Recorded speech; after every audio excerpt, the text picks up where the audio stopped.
Get ready to rumble. Because here he is, Mr. Entertainment. Live from RVA, packing the truth and nothing but the truth. It's Preston Brown. Preston Brown. It's time to get down with Preston Brown. Preston Brown. Preston Brown. Preston Brown. Preston Brown. Preston Brown. Preston Brown. Preston Brown. All right, welcome to the Famous Brand TV show, and I'm starting the show off with my fabulous bologna burger. Look at that. I like my bologna with a lot of onions on Texas toast.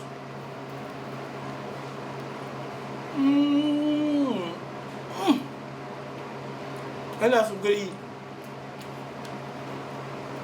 I'm at the Famous Brand Legendary Soul Food Restaurant, 5156 Nine Mile Road.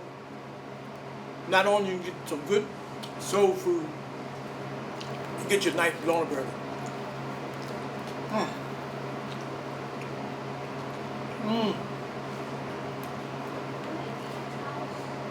Come on by.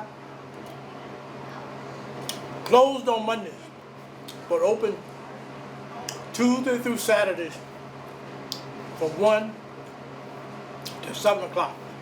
Sundays open from noon to 12. From noon to 4. Bologna tastes so good, I forget what I'm supposed to say. But come on down, check us out. And on Fridays and Saturday nights, you can find me right here. And I'll be throwing my happy hour where you get a discount on your food. We don't sell no alcohol, but you can get a discount on your food between the hours of 7 and 8 o'clock every Friday and Saturday night when yours truly is in the house. Got a great show for you tonight. Got some fantastic videos. My guest tonight on tonight's show, I got the Common Sense Prophet, and also I got the Sheriff of the City of Richmond, Sheriff Antoinette Irving, is a guest on tonight's show. But let's take our first break, and I'm gonna get down on this bologna burger.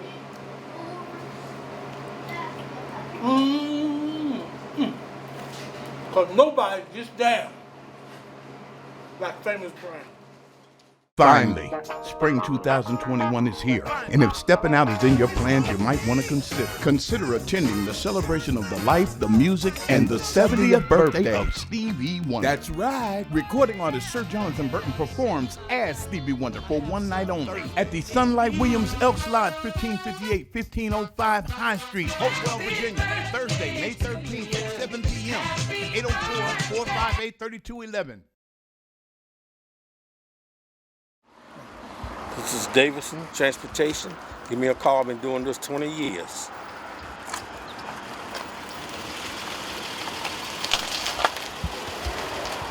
Okay, everybody, you're watching the Famous Brown TV show, and my special guest for this segment is the one and only our sheriff, our beloved sheriff of the City of Richmond, Sheriff Irving.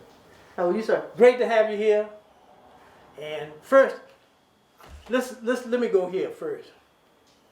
You have always been accountable, accessible, and seen in the community.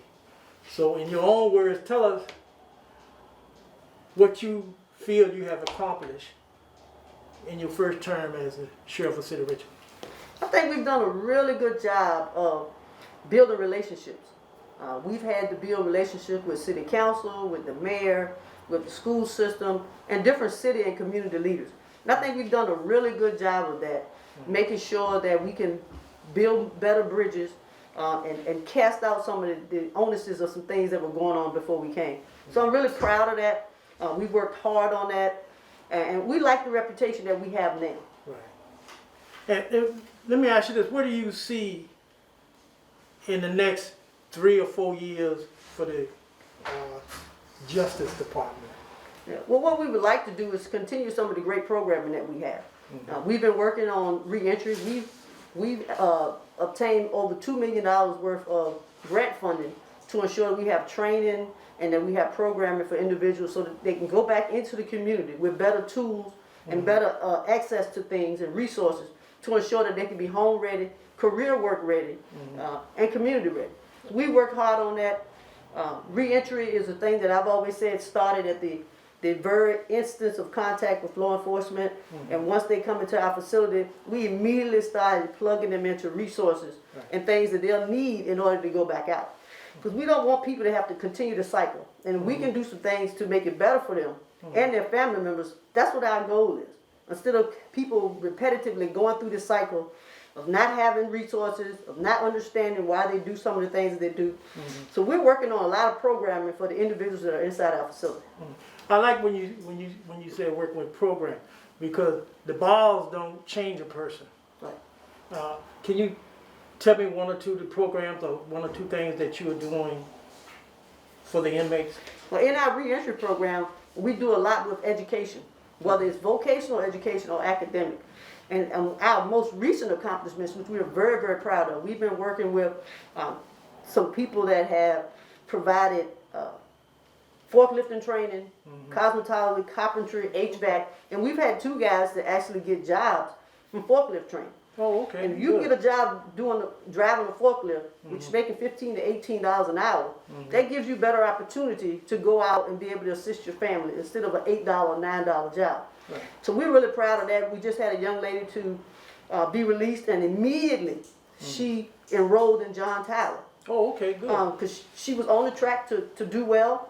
But we do a lot of things for them while they're inside the facility. But if we don't connect them to those resources before they get out, they're going to go right back to doing what they were doing because there's nothing to keep them motivated. Right. So we try to keep them engaged and we follow them.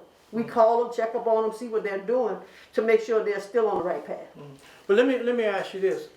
During COVID-19, I know that families want to visit. How did that work there? 'Cause how do you do visitation for an inmate during COVID-19? Basically, we're doing tablet visitation, something that they started when they, DOC did when they had people that was traveling a long way. So we're also doing tablet visits. Okay. And the inmates can call out and the family members can call in. They use tablets. The attorneys actually use it as well. Oh, okay. Because a lot of them don't want to come in if they don't have to come in. So it saves a lot of time. The one thing that's been good for us and bad for us, some of the individuals share in time and some of them don't. So hoping that once we can get the majority of the city vaccinated, that we'll be able to open visitation back up slowly by appointment so that people can actually see their family members. Okay. Because in the city of Richmond, it's no person-to-person visit anyway. They visit on a screen from downstairs to upstairs. Oh, I didn't know that. So they're really still not seeing each other than on the screen. But the thing that helps it is those individuals that can't afford to use the phone or can't get access to the phone because somebody else is holding the phone, that would give them an opportunity to talk to their family members. Oh, okay. That's good to know. Because I was wondering, because I know a lot of people got family and they want to be in touch and see what's going on with their family. Now, I also noticed that you're in a lot of neighborhoods. And I see stuff that sometimes I see you feeding people in the neighborhood. And what are some of the things that you do? I guess it's considered your outreach. Right. Okay. We do a lot of things in the community. Our most recent, again, we're proud of this accomplishment, is that we partnered with Feed More to do a food distribution. Okay. And we fed almost 600 families on that day to ensure that young people were able to eat and that our seniors were able to eat.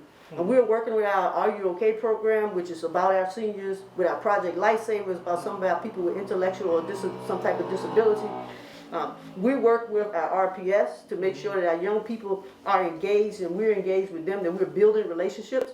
We want to build relationships with our young people before we have to come in contact with them in an institution.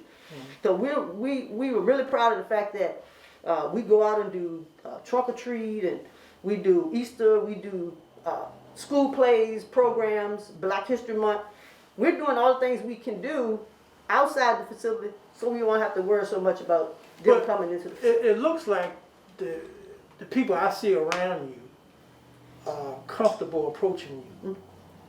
Yeah, I'm talking about the kids, the parents, just people in the neighborhood. They have no problem walking up and approach you. And I see that you get into a conversation with everybody that comes up. I try to do my best to have a good rapport with everybody. I was one of those little kids in the project that always watched things and saw things around me. And I know sometimes kids may not think that you're approachable to them. I laugh with them, I joke with them, I play with them. I normally have some type of gift cards or something in my pocket. So they know that because we do that at school when we talk about house school and things of that nature. So I want to make sure that we can build that relationship with young people and don't want them to be afraid of us because so many people tell them to fear us when we want to build better relationships with them. We want them to think that they can do this job or any job that they want to. And I want to make sure all of my staff are approachable and that they're enjoying what it is that they do. A lot of them never had the opportunity to be out in the community and do things. So it's new to them and they've gotten to like it. And over the last 3.5 years, we've built a lot of good relationships, not just in the city of Richmond, but all over the state. Now you're building one right here on TV right now. Finally, spring 2021 is here, and if stepping out is in your plans, you might want to consider attending the celebration of the life, the music, and the 70th birthday of Stevie Wonder. That's right. Recording artist Sir Jonathan Burton performs as Stevie Wonder for one night only at the Sunlight Williams Elks Lodge, 1558 1505 High Street, Hopewell, Virginia, Thursday, May 13th at 7 p.m. 804-458-3211.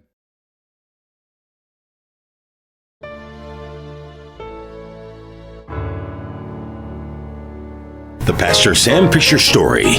It's the true story of a rising minister in the 80s who received a donated Coca-Cola check for his church and wound up receiving an 80-year prison term. This is the true story of his fight to prove he wasn't guilty of the charges and that his God is real. While in prison, he produced the first live weekly radio show from jail and taped a weekly television show from the jail.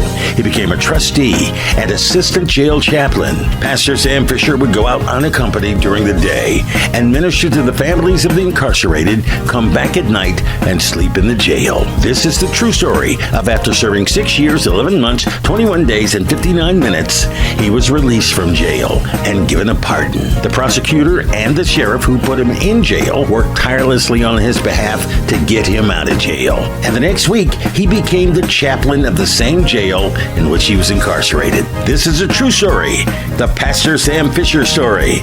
The pastor with 80 years. Hello everyone, this is Dr. Antoinette Irving, Sheriff of the City of Richmond. I'm here with Dr. Fisher, and I would like to congratulate you and your students at the Higher Learning Bible Institute for all the progress and all the accomplishments that you all have done. There's a graduation on June the 26th, and we're so proud of them because they've worked really, really hard. So again, congratulations and good luck to you for all the things that you do. Thank you very much. D&W Fashions inside the Jeff Davis Highway Flea Market with a brand new spot closer to the front. 5700 Jeff Davis Highway, featuring men's fashions, leisure suits, Stacey Adams shoes, super sharp hats, including Kango, and all the accessories to go with it. D&W Fashions now featuring ladies' wool hats and ladies' handbags. D&W Fashions, open Friday and Saturday 11 to 7, Sunday 11 to 6. Call 804-337-8869. Okay, everybody, now you're at the famous Brown Auto Sales. We're at 907 East 9 Mile Road, and we're not the biggest car lot. We're just a small car lot to give you big deals, big savings if you come by 907 East 9 Mile Road. All the financing is done by yours truly. We don't use any finance companies. We don't use any banks. I use my personal money to finance cars for people. We specialize in having cars for under $3,500. So if you want a $10,000, $15,000 car, you need to go somewhere else. But if you want decent transportation that won't put you too far in debt, come on by to Famous Brown. Nobody gets down like Famous Brown. We'll be right back. You're watching the Famous Brown TV show. You know, it's ladies' night here at the club tonight. I heard. Well, we got that nougat thing contest going on. Come on now. And the girls got it going strong. I see that. No, Tyrese, you can't get in on this. It's a ladies' thing. Come on now. Boy, they working that nougat thing to the left, that nougat thing going to the right. Tyrese, what's that saying? I'm gonna let you check it out tonight. All right. Check it out. Walked up in the club, and all the ladies got it going on. She ain't worried about nobody, cause she's all up in her own zone. The way she move her hips, and as she sway them from side to side, bending over and touching her knee, and she give that man a pony ride. You know he can't handle it, and she backed him up against the wall. He can't explain this, he's full of that juice and alcohol. There she go dipping again, and she dropped the thing down to the floor. Working that thing in the middle, just keep that man coming back for more. She working that thing to the left, she working that thing to the right. She working that nookie thing, she working that nookie thing. She working that thing on up, stirring it around like a cinnamon cup. She working that nookie thing, she working that nookie thing. She working over here and over there, she working that thing everywhere. She working that nookie thing. She working that nookie thing. Wait a minute, y'all. The dance floor is packed, and the DJ's playing her favorite song. She don't want a slow drag. She feeling good and she got it going on. She's twerking it in the middle, and the fellas are all getting tired. She can go out all night long. She's ready, and you know she's got that fire. The way she work that thing, she works that thing. The way she move that thing, she move that thing. The way she groove that thing, she groove that thing. She about to lose that thing, she about to lose that thing. She got the club going wild, she got the club going wild. She got the club insane, got the club insane. The way she move it, woo, that nookie thing. She working that thing to the left, she working that thing to the right. She working that nookie thing, she working that nookie thing. She working that thing on up, stirring it around like a cinnamon cup. She working that nookie thing, she working that nookie thing. She working over here and over there, she working that thing everywhere. She working that nookie thing, she working that nookie thing. Wait a minute, y'all. Hey, baby. Hey, baby. I like the way you working that thing. You like these acrobatics? I spied you way across the road. I was looking at you too.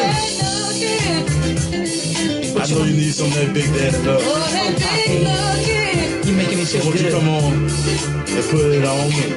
But you know, I saw you checking me across the road, but I ain't see you buying no drinks. You know, I need to see some of the big head hunters. I need to see a nice phantom, some nice clothes. You know, I love a big man because a big woman can give you some real good, big, sex. She working that thing to the left, she working that thing to the right. She working that nookie thing, she working that nookie thing. She working that thing on up, stirring it around like a cinnamon cup. She working that nookie thing, she working that nookie thing. She working over here and over there, she working that thing everywhere. She working that nookie thing, she working that nookie thing. Wait a minute, y'all.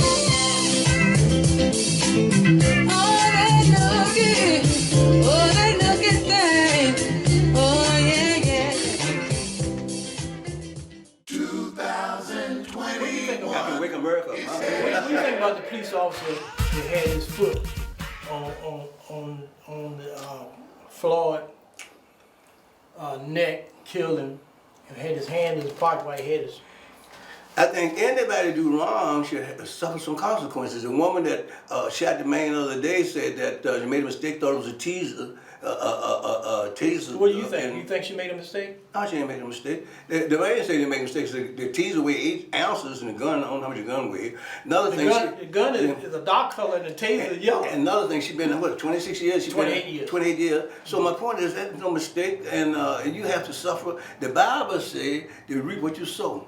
Now let me ask you this: you 84, so you were here doing segregation, and then you're here doing integration. What do you think about some of our black leaders? Do you think that they prepare us for 2021, or did they play games when they got elected and really didn't do a good job supporting the black community? What do you think? I think most leaders, not only black, is con men. I think black people, number one, my people, one of the worst kind there is. Number one, there's no different than a redneck and a black neck. Hate is hate. The Bible says, do good for evil. I'm going back to the Bible. Okay. This world's supposed to be based on the principles of the Holy Bible. On the money they got, in God we trust, or they lie. On the money, in God we trust, on the money. You see what I'm saying? I pay attention to everything. See, that's another, when you get 84, you get more, you get more discreet. You get more, So how did you handle segregation when you were growing up as a... I did like I was told, that's how I ran today. That's exactly how I handled it. Oh, so you He scared? said, nigga, don't look over there, don't look over there. That's how I handled it. And you see I ran on it. I'm 84. You knew your place there. Yeah, that's right. That's right. That's right. So that's good. And you can't get around that. I mean, and a whole lot of people bucked it, and they're not here to talk about it today. So you ain't bucked this. See, I'm gonna tell you something else why I'm here, and I'm glad you brought that up. I heard some people say, you need to kill all the police. You wouldn't be around long if you do that. Yeah. Number two is, I want everybody to hear this right here, all the racist organization, like I say, especially black people too, because they're holding revenge. The Bible says it's always been slavery. Another thing, you need to live and learn and forgive and forget. Don't let it happen again.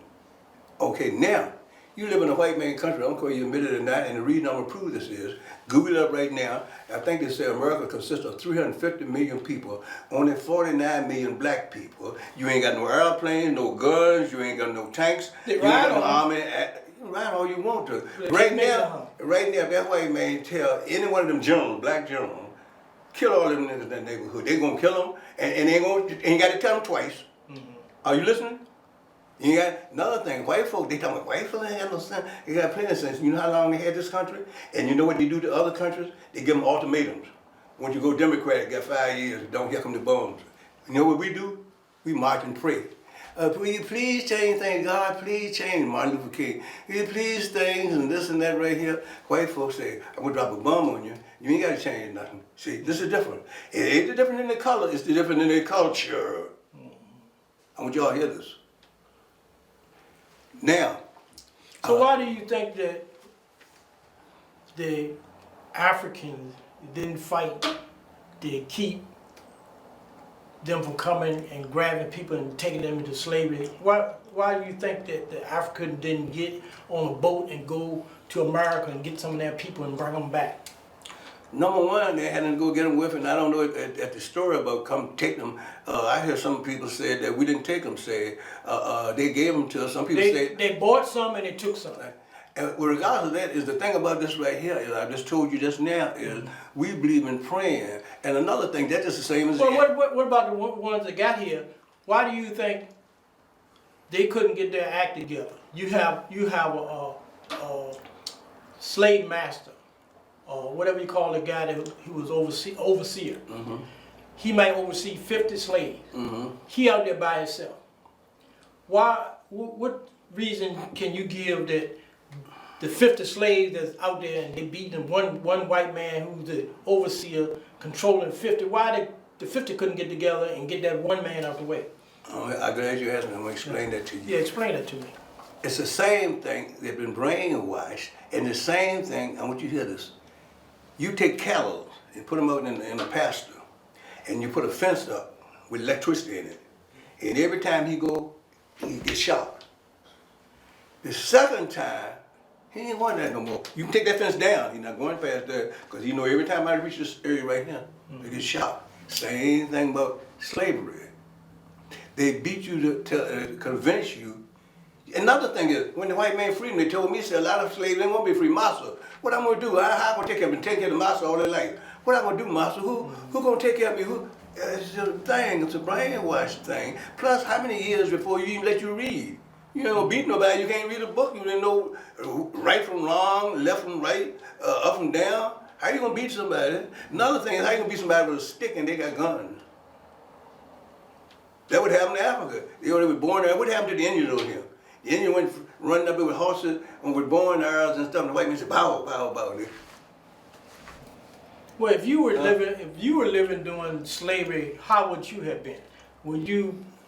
I said, "Master, make me a king, please. Let me be like you. Forgive me for all my sins and all the things you hold against me, Master. Change my color, paint me, anything. Suppose they give me the same change you got. Yeah, that's what they would say. What? Suppose they beat you. They're gonna beat you anyway. I'm gonna beat you because you. You try to pray for them not to beat you. That's what I'm telling you now. I'm gonna beg the master, please, master, Give me a break, paint me, do anything, as long as I get the same opportunity you get. So Okay. you'd have been a flunky like the rest of them. Call it what you want, but I've been around. I may have been a flunky, but I've been around flunky. You said you've been living long There you now. go. There you go. I would have got a chance to do something. If it didn't, I would have had a chance. So you're saying before integration, if the opportunity came to you, you would have been a sellout. Sellout? No, I would To have. keep yourself in your position. I would have did what I had to do to stay alive. Then you could have been a sellout. Maybe been sellout. So you- Sell out, sell in, sell whatever. I believe in if life deal you lemons, don't go around how old it is. So better make lemonade. So if life put you in a position where you were in a segregated community and you had a chance to sell out your community, you would sell out to get to the top. Is that what you're saying? I don't know if I get to the top. Or get in a better position than you were in? I would do whatever I had to do to get a better position. When you trying to think, I'm not Jesus. No, You telling me- okay, we're right back to the Famous Brown TV show. And that's about it for tonight, y'all.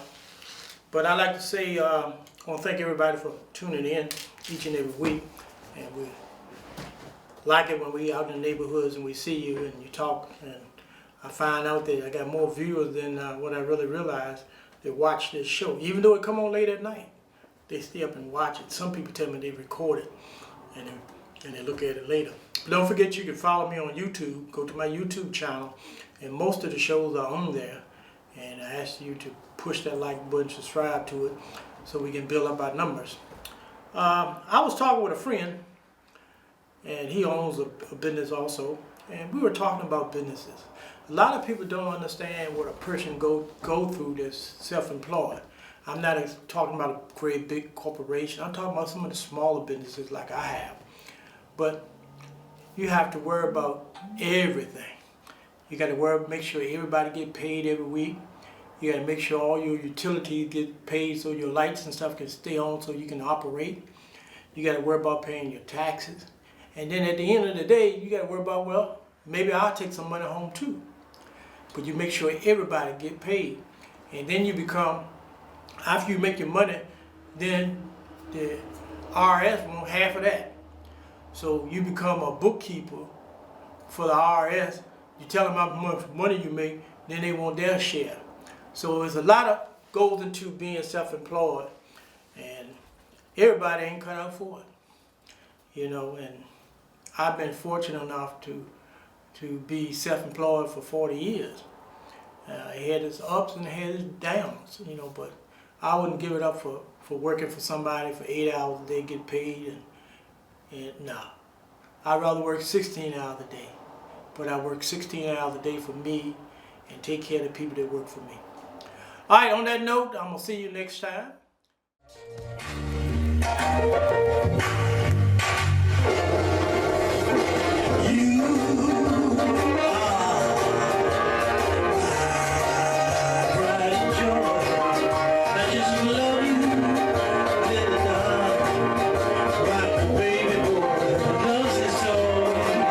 You got to kiss it.